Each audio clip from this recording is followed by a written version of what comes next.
เมื่อโอกาสเดินทางมาถึงคนที่เตรียมตัวไว้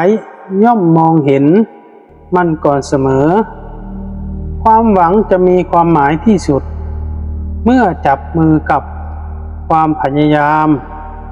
และทุกก้าวที่ไม่ยอมแพ้ในวันนี้อาจกลายเป็นจุดเริ่มต้นของชีวิตที่มั่นคงในวันข้างหน้าเพราะความมั่งคั่งที่ยั่งยืนไม่ได้เริ่มจากโชคเพียงอย่างเดียวแต่เริ่มจากหัวใจที่กล้าฝันกล้าลงมือทำและไม่ยอมย่อท้อต่ออุปสรรคสวัสดีครับท่านผู้ชมและท่านผู้ฟังทุกท่านด้วยนะครับยินดีต้อนรับกลับเข้าสู่ช่องของเราอีกครั้งนะครับฝากทุกท่านช่วยกดไลค์กดติดตามเพื่อเป็นกำลังใจให้ช่องเราอีกด้วยนะครับวันนี้ผมจะพาคุณไปรู้ลึกเกี่ยวกับคำทำนายดวงชะตาราศีเมถุนนี่เป็นแทนคำทำนายไม่ใช่เรื่องจริงแต่อย่างใดได้โปรดใช้วิจารณญาณในการรับชมและรับฟังด้วยนะครับ4ประเด็นสำคัญราศีเมถุนดวงกำลังเปลี่ยนชีวิตกำลังรวยเคยไหมที่คุณพยายามมาตลอดแต่ผลลัพธ์กลับช้ากว่าที่หวังจนบางครั้งถามตัวเองไม่ได้ว่าเมื่อไหร่ชีวิตของเราจะดีขึ้นหากคุณคือชาวราศีเมถุนคลิปนี้อาจเป็นอีกหนึ่งกำลังใจสำหรับคุณเพราะหลายความเชื่อทางโหราศาสตร์มองว่าช่วงเวลานี้คือจังหวะแห่งการเปลี่ยนแปลงที่ประสบการณ์ความอดทนและความพยายามในอดีตอาจเริ่มส่งผลให้เห็นรูปธรรมในวันนี้จะพาคุณไปพบอีก4ประเด็นสำคัญที่หลายคนเชื่อว่าเป็นสัญญาณของการเปลี่ยนผ่านทั้งเรื่องการงานการเงินโอกาสและพลังใจซึ่งอาจช่วยให้คุณมองเห็นแนวทางในการก้าวเดินต่อด้วยความมั่นใจอย่าเพิ่งเลื่อนผ่านนะครับเพราะ1ใน4ข้อนี้อาจตรงกับชีวิตของคุณ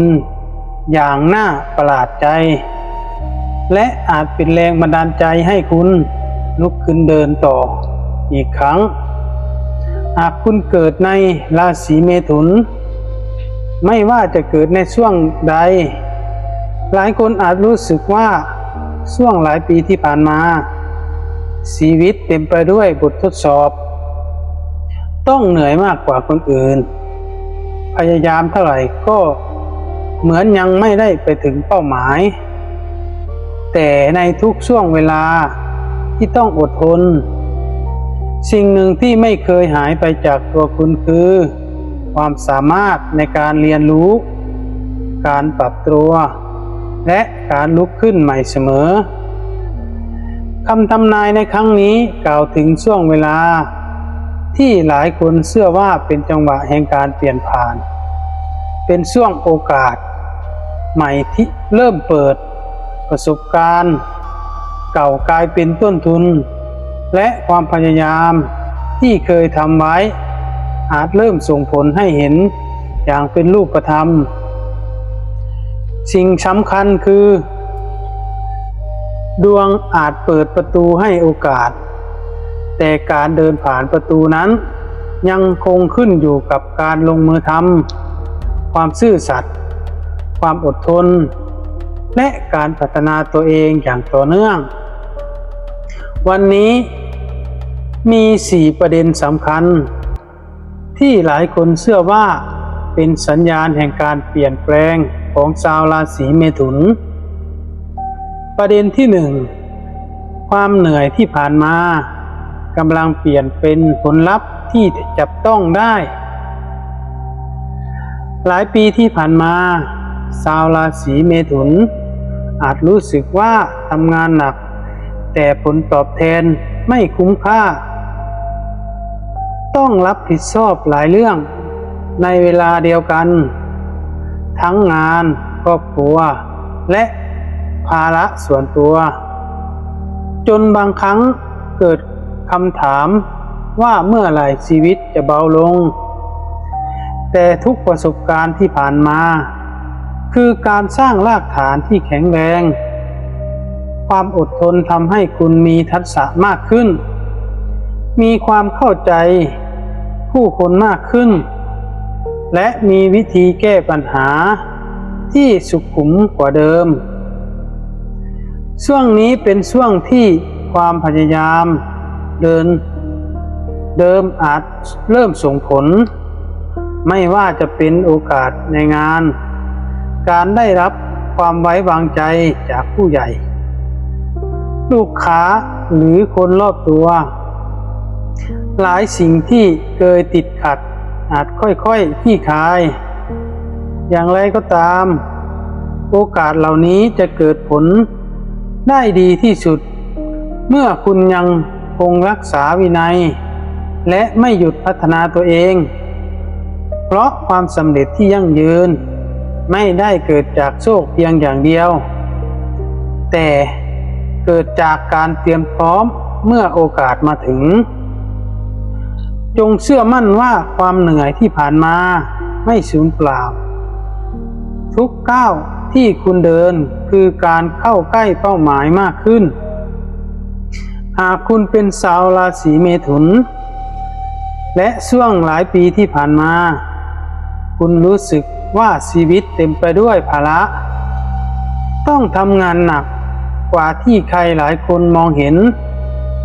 จนบางครั้งแอบถามตัวเองว่าเมื่อไหร่ความพยายามของเราจะออกดอกออกผลวันนี้อยากให้คุณลองมองย้อนกลับไปอีกครั้งเพราะทุกหยดเหงื่อที่เคยหลั่งทุกคืนที่เคยนอนดึกและทุกครั้งที่คุณเลือกเดินหน้าต่อแม้ในวันที่หมดกำลังใจล้วนเป็นประสบการณ์ที่กำลังสร้างความแข็งแกร่งให้กับชีวิตหลายความเชื่อมองว่าช่วงเวลานี้คือจังหวะที่เมล็ดพันธุ์แห่งความพยายามเริ่มผลิตไปสิ่งที่เคยลงทุนลงแรงไว้อาจเริ่มส่งสัญญาณของผลลัพธ์ไม่ว่าจะเป็นโอกาสในหน้าที่การงานการได้รับความไว้วางใจจากผู้ใหญ่การพบผู้สนับสนุนที่ดีหรือการมองเห็นช่องทางสร้างรายได้ที่เมื่อก่อนอาจมองข้ามไปแต่สิ่งสำคัญกว่าดวงคือหัวใจของคุณเองเพราะโอกาสมักเดินเข้ามาหาคนที่ยังไม่ยอมแพ้แม้จะล้มมาหลายครั้งก็ตามความเหนื่อยในอดีตไม่ได้สูญเปล่าหากคุณยังคงใช้มันเป็นบทเรียนในการพัฒนาตัวเองและพร้อมเปิดประตูรับสิ่งใหม่ๆอยู่เสมออย่าเปรียบเทียบเส้นทางของตัวเองกับคนอื่นเพราะแต่ละคนมีจังหวะชีวิตแตกต่างกันบางคนสำเร็จเร็วบางคนสำเร็จช้าแต่ความสำเร็จที่เกิดจากความอดทนมักมีรากฐานที่มั่นคงกว่าและอยู่กับเราได้นานกว่าในช่วงนี้หากมีโอกาสเข้ามาอย่าปล่อยให้ความกลัวเป็นคนตัดสินใจแทนเราจงใช้สติพิจารณาอย่างรอบคอบแล้วก้าวเดินด้วยความมั่นใจเพราะหลายครั้งจุดเปลี่ยนของชีวิตไม่ได้เริ่มจากเหตุการณ์ที่ใหญ่โตแต่เริ่มจากการกล้าตอบรับโอกาสเล็กๆที่เข้ามาในเวลาที่เหมาะสมในขณะเดียวกันนั้น อย่าลืมดูแลความสัมพันธ์กับครอบครัวความจริงใจความรับผิดชอบและการรักษาคำพูดคือคุณสมบัติที่ทำให้ผู้คนอยากร่วมงานและพร้อมสนับสนุนคุณในระยะยาวบางครั้งคนที่เข้ามาในชีวิตอาจเป็นกุญแจสำคัญที่เปิดประตูสู่ความสำเร็จมากกว่าที่คุณคาดคิดจงเชื่อมั่นว่าทุกก้าวที่คุณเดินด้วยความซื่อสัตย์และความเพียรกำลังพาคุณเข้าใกล้เป้าหมายมากขึ้นแม้ผลลัพธ์จะยังไม่ถึงในวันนี้แต่หากคุณยังไม่หยุดพัฒนายังไม่หยุดเรียนรู้และยังไม่หยุดลงมือทำความพยายามเหล่านั้นย่อมมีคุณค่าเสมอจงจำเอาไว้ว่าความสำเร็จที่แท้จริงไม่ใช่การไม่เคยล้มแต่คือการลุกขึ้นได้ครั้งหลังจากล้มและเดินต่อด้วยหัวใจที่แข็งแรงกว่าเดิมหากวันนี้คุณยังคงก้าวต่อไปอย่างมั่นคงความเหนื่อยที่เคยแบกรับอาจค่อยๆเปลี่ยนเป็นผลลัพธ์ที่คุณสะสมและสัมผัสได้ทั้งในเรื่องงานการเงินและความภาคภูมิใจในตัวเองบางครั้งชีวิตไม่ได้เปลี่ยนไปในวันที่โชคเข้าข้างแต่เปลี่ยนไปในวันที่คุณเลือกจะยอมแพ้ต่ออุปสรรคและยังคงเชื่อมั่นว่าความพยายามที่ดีย่อมมีโอกาสนำไปสู่ผลลัพธ์ที่ดีในเวลาที่เหมาะสมประเด็นที่2ข้อที่2การเงินเริ่มเปิดทางรายได้มีโอกาสเพิ่มขึ้นหลายคนอาจเริ่มเห็นช่องทางใหม่ในการสร้างรายได้ไม่ว่าจะเป็นงานหลักงานเสริมธุรกิจหรือการต่อยอดความสามารถที่มีอยู่ชาวราศีเมถุนมีจุดเด่นคือการสื่อสารการเรียนรู้และการปรับตัวหากใช้จุดแข็งเหล่านี้ให้เต็มที่ก็อาจพบโอกาสใหม่ที่ไม่เคยนึกถึงมาก่อนในช่วงนี้การวางแผนการเงินอย่างรอบคอบจะมีความสำคัญมากหากมีรายได้เพิ่มขึ้นควรแบ่งเงินออมเงินทุนและเงินสำรองเพื่อสร้างความมั่นคงในระยะยาวหลายคนอาจได้รับข่าวดีเกี่ยวกับงานการขึ้นค่าตอบแทนหรือโครงการใหม่ๆแต่ทั้งหมดนี้จะยิ่งเกิดประโยชน์หากบริหารรายรับรายจ่ายอย่างมีสติจงจำไว้ว่าความมั่งคั่งไม่ได้วัดจากเงินที่หาได้เพียงอย่างเดียวแต่รวมถึงการรักษาเงินและใช้จ่ายอย่างมีเป้าหมายด้วยสำหรับชาวราศีเมถุนช่วงเวลานี้ความเชื่อมองว่าเป็นจังหวะที่การเงินเริ่มมีสัญญาณขยับไปในทิศทางที่ดีขึ้น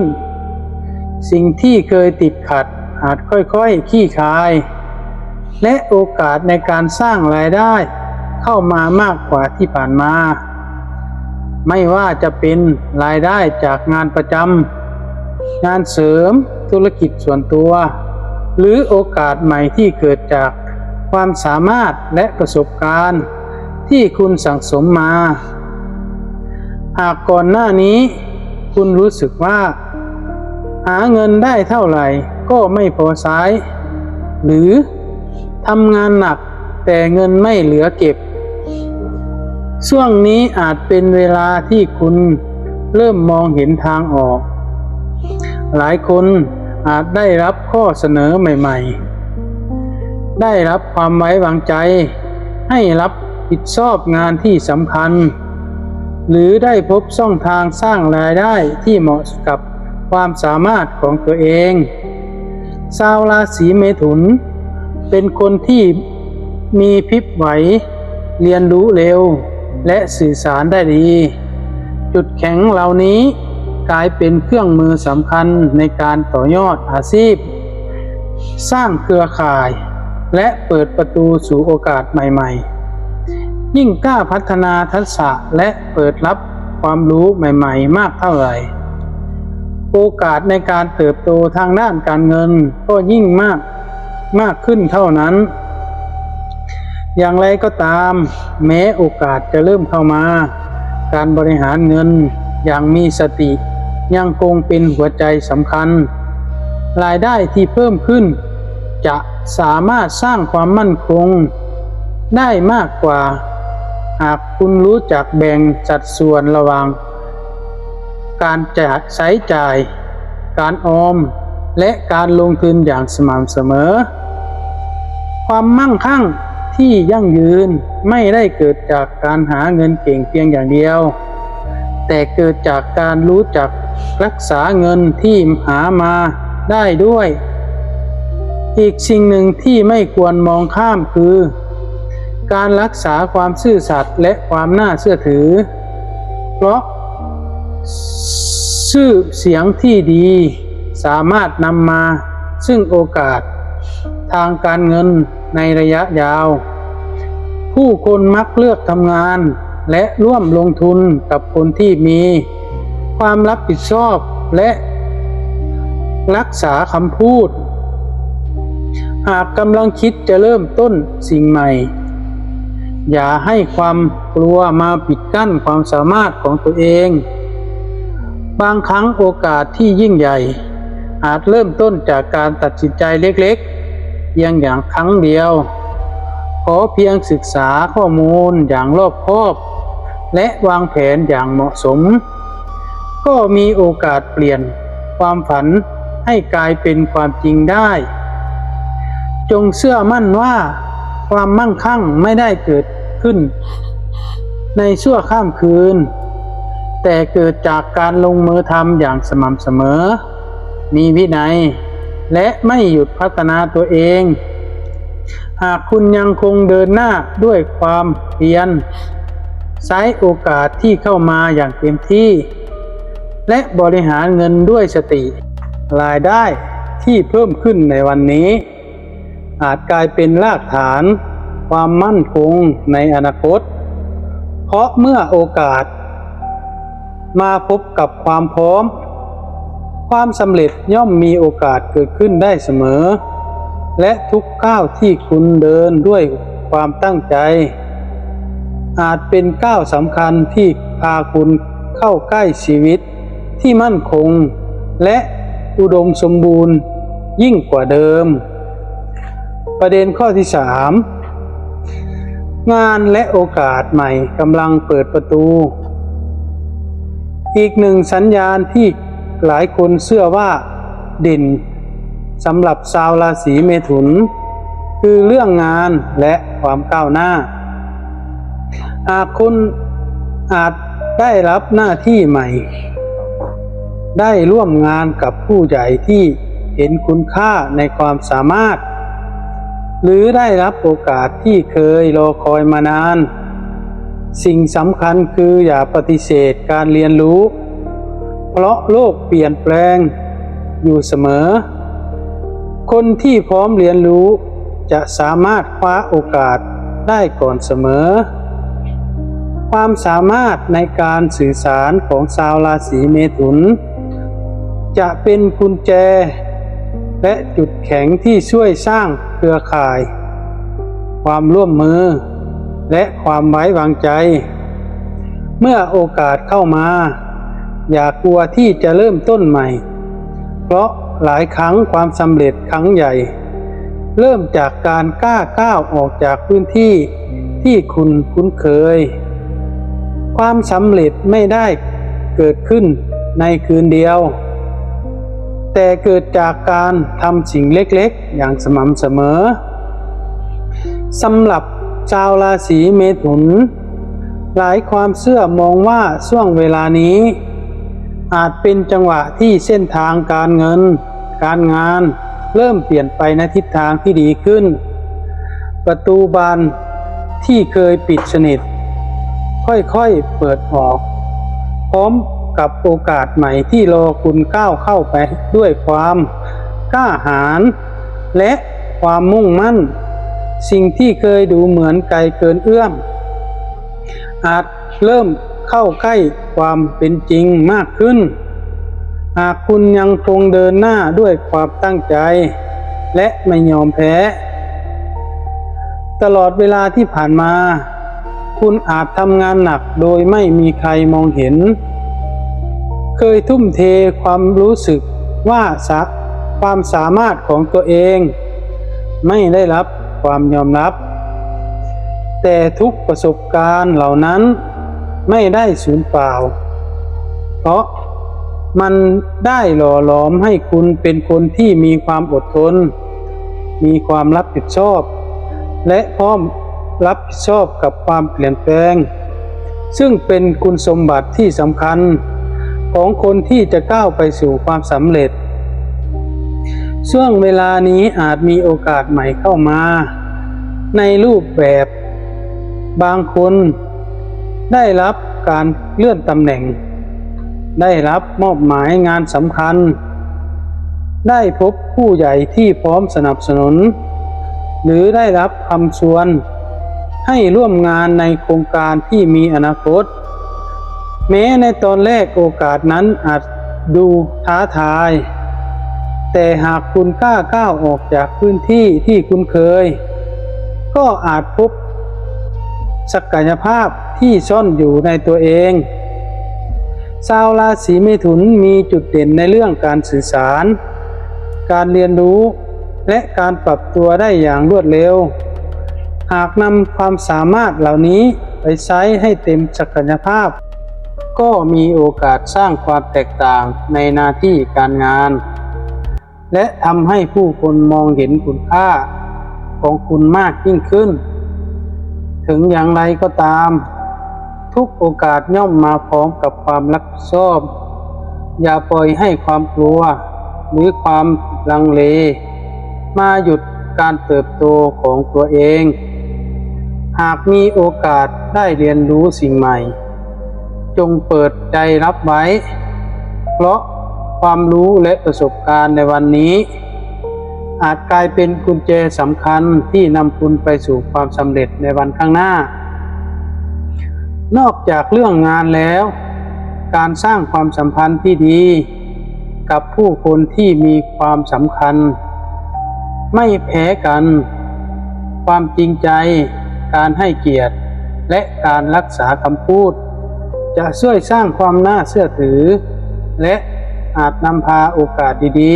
ๆเข้ามาโดยไม่คาดคิดบางครั้งความสำเร็จไม่ได้เกิดจากการเก่งที่สุดแต่เกิดจากการเป็นคนที่ผู้อื่นไว้วางใจและอยากร่วมงานด้วยจงใช้ช่วงเวลานี้เป็นจุดเริ่มต้นของการพัฒนาตัวเองอย่างต่อเนื่องเพิ่มพูนความรู้ฝึกฝนทักษะและกล้าที่จะลงมือทำในสิ่งที่เคยคิดว่าเป็นไปได้เพราะความสำเร็จไม่ได้เลือกคนที่สมบูรณ์แบบแต่เลือกคนที่ไม่หยุดพยายามขอให้จำไว้ว่าประตูแห่งโอกาสอาจเปิดขึ้นเพียงชั่วเวลาหนึ่งหากมัวแต่รอความพร้อมที่สมบูรณ์แบบคุณอาจปล่อยให้โอกาสนั้นผ่านไปแต่หากคุณกล้าก้าวเดินด้วยสติความเพียรและความเชื่อมั่นในตัวเองทุกก้าวที่เดินในวันนี้อาจเป็นจุดเริ่มต้นของความก้าวหน้าความมั่นคงและความสำเร็จที่คุณเฝ้ารอมานานเพราะในท้ายท ที่สุดแล้วดวงที่ดีอาจเป็นเพียงจุดเริ่มต้นแต่สิ่งที่เปลี่ยนชีวิตของคุณได้จริงๆคือการลงมือทำอย่างไม่ย่อท้อและกล้าที่จะเปิดประตูรับทุกโอกาสที่เข้ามาในชีวิตประเด็นข้อที่4ชีวิตกำลังเปลี่ยนเพราะหัวใจที่ไม่ยอมแพ้สิ่งที่มีค่าที่สุดของชาวราศีเมถุนไม่ใช่โชคลาภแต่คือหัวใจที่พร้อมลุกขึ้นใหม่เสมอ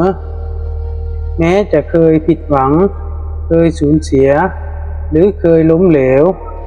คุณก็ยังเดินหน้าต่อและประสบการณ์เหล่านั้นได้หล่อหลอมให้คุณเข้มแข็งกว่าเดิมเมื่อหัวใจที่แข็งแรงมุมมองก็เปลี่ยนการตัดสินใจก็ดีขึ้นความสัมพันธ์กับผู้คนก็ดีขึ้น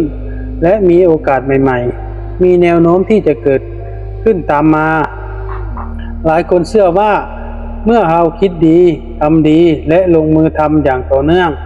ชีวิตย่อมค่อยๆเปลี่ยนแปลงไปในทางที่ดีขึ้นและ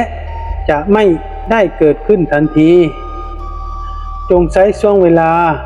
นี้เป็นโอกาสในการตั้งเป้าหมายใหม่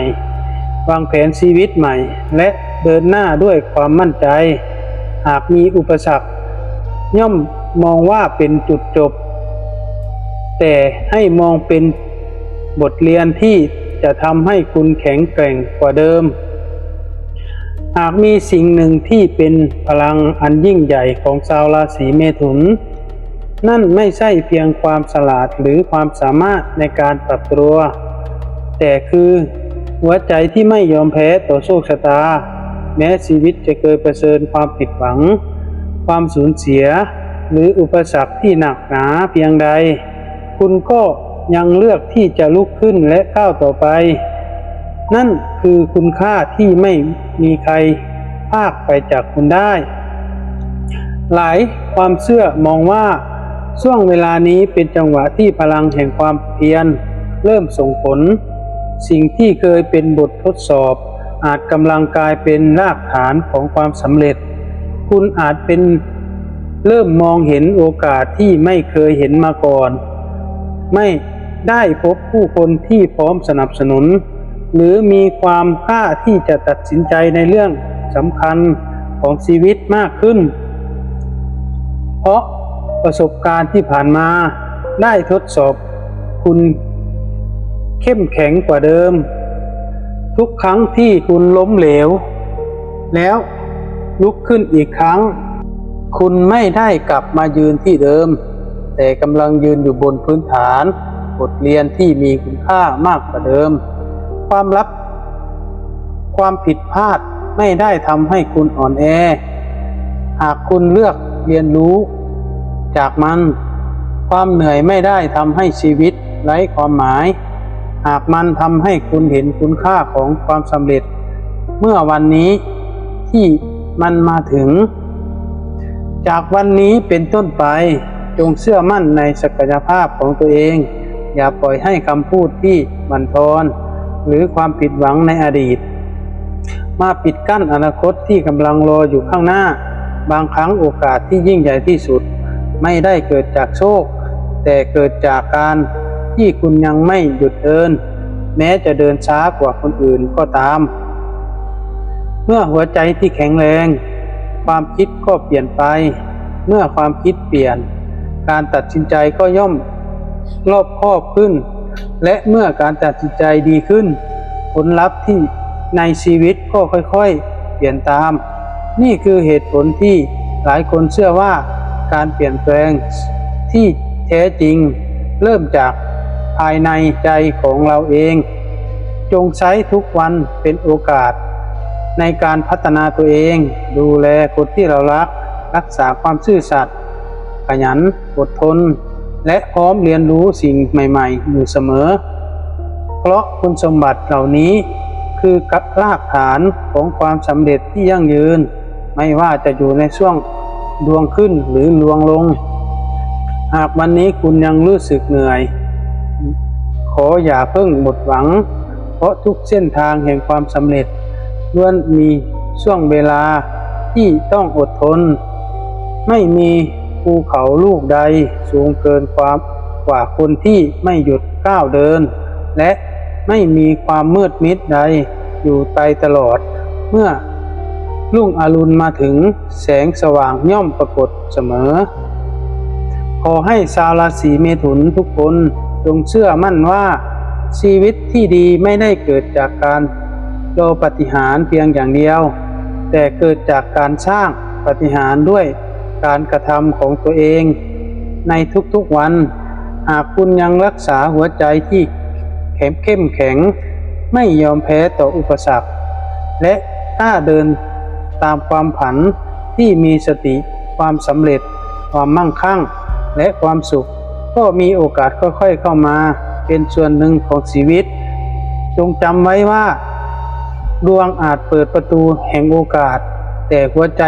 ที่ไม่ยอมแพ้คือผู้พาคุณเดินผ่านประตูนั้นไปสู่อนาคตที่ดีกว่าและนั่นคือความมั่งคั่งที่แท้จริงทั้งในด้านทรัพย์สินและความสุขและคุณค่าของชีวิตบทสรุปดวงที่ดีอาจหมายถึงช่วงเวลาที่โอกาสเปิดกว้างขึ้นและผลลัพธ์สุดท้ายยังขึ้นอยู่กับการกระทำของเราเสมอสำหรับชาวราศีเมถุนหากคุณกำลังอยู่ในช่วงที่ชีวิตเริ่มเปลี่ยนอย่าปล่อยให้ความกลัวมาหยุดความฝันจงใช้สติความขยันและความซื่อสัตย์เป็นเครื่องนำทางเมื่อโอกาสมาถึงจงกล้าที่จะกล้าคว้าไว้เมื่อมีรายได้จงรู้จักเก็บออมเมื่อมีความสำเร็จจงถ่อมตนและเมื่อพบอุปสรรคจงใช้มันเป็นแรงผลักดันเชื่อมั่นในคุณค่าของตัวเองเดินหน้าด้วยความพยายามและอย่าหยุดเรียนรู้เพราะทุกก้าวที่มั่นคงในวันนี้อาจเป็นรากฐานของความมั่งคั่งในวันข้างหน้าขอให้ชาวราศีเมถุนทุกคนมีพลังใจที่แข็งแกร่งและเข้มแข็งมองเห็นโอกาสที่อยู่ตรงหน้าใช้สติในการตัดสินใจและสร้างความสำเร็จด้วยการลงมือทำอย่างต่อเนื่องเพื่อให้ชีวิตค่อยๆเติบโตมั่นคงและก้าวเข้าสู่ความมั่งคั่งในรูปแบบที่เหมาะสมกับตัวเองก่อนจากกันอยากฝากถึงชาวราศีเมถุนทุกคนว่าไม่ว่าคำทำนายวันนี้จะตรงกับชีวิตของคุณมากหรือน้อยสิ่งที่มีค่าที่สุดคือการนำกำลังใจไปต่อยอดโดยการลงมือทำเพราะโอกาสมักจะเกิดขึ้นกับคนที่เตรียมตัวอยู่เสมอหากวันนี้คุณกำลังเหนื่อยขออย่าเพิ่งหมดหวังหากวันนี้คุณกำลังล้มขออย่าเพิ่งหยุดเดินเพราะทุกความพยายามที่ทำด้วยความซื่อสัตย์ความอดทนและความมุ่งมั่นล้วนมีค่าและอาจกลายเป็นจุดเริ่มต้นของความสำเร็จในวันที่เหมาะสมขอให้คุณใช้คำทำนายนี้เป็นแรงผลักดันในการพัฒนาตัวเองดูแลการเงินเปิดรับโอกาสใหม่และรักษาหัวใจที่ไม่ยอมแพ้เพราะหลายครั้งการเปลี่ยนแปลงในครั้งใหญ่ของชีวิตเริ่มจากการตัดสินใจเล็กๆที่เราลงมือทำในวันนี้ถ้าคุณเป็นชาวราศีเมถุนหรือมีคนที่คุณรักและเกิดราศีนี้อย่าลืมกดถูกใจกดติดตามและกดแชร์คลิปนี้เพื่อส่งต่อให้เป็นกำลังใจและเพื่อไม่พลาดคำทำนายราศีอื่นๆรวมถึงเรื่องราวเกี่ยวกับดวงชะตาความเชื่อและข้อคิดดีๆที่เรานำมาฝากเป็นประจำสุดท้ายนี้ขอให้ทุกก้าวของคุณเต็มไปด้วยสติความหวังและความเพียรขอให้ทุกโอกาสที่เข้ามาได้พบกับความพร้อมของคุณและขอให้ความพยายามในวันนี้ค่อยๆผลิตดอกออกผลเป็นความมั่นคงความสุขและความสำเร็จในวันข้างหน้าเป็นยังไงบ้างครับท่านถ้าหากได้ฟังแล้ว ได้โปรดทุกท่านช่วยกดไลค์กด Subscribe และคอมเมนต์เพื่อเป็นกำลังใจให้ด้วยนะครับพรใดอันประเสริฐจงเกิดแก่ท่านผู้ฟังทุกท่านด้วยนะครับดวงอาจเป็นเพียงแสงที่ส่องทางแต่ปลายทางชีวิตจะงดงามเพียงใดขึ้นอยู่กับทุกก้าวที่เลือกเดินในแต่ละวันจงเชื่อมั่นในคุณค่าของตัวเองและอย่าหยุดก้าวไปสู่ชีวิตที่ดีกว่าเดิมสำหรับคลิปนี้ขอจบเพียงเท่านี้นะครับขอบคุณครับ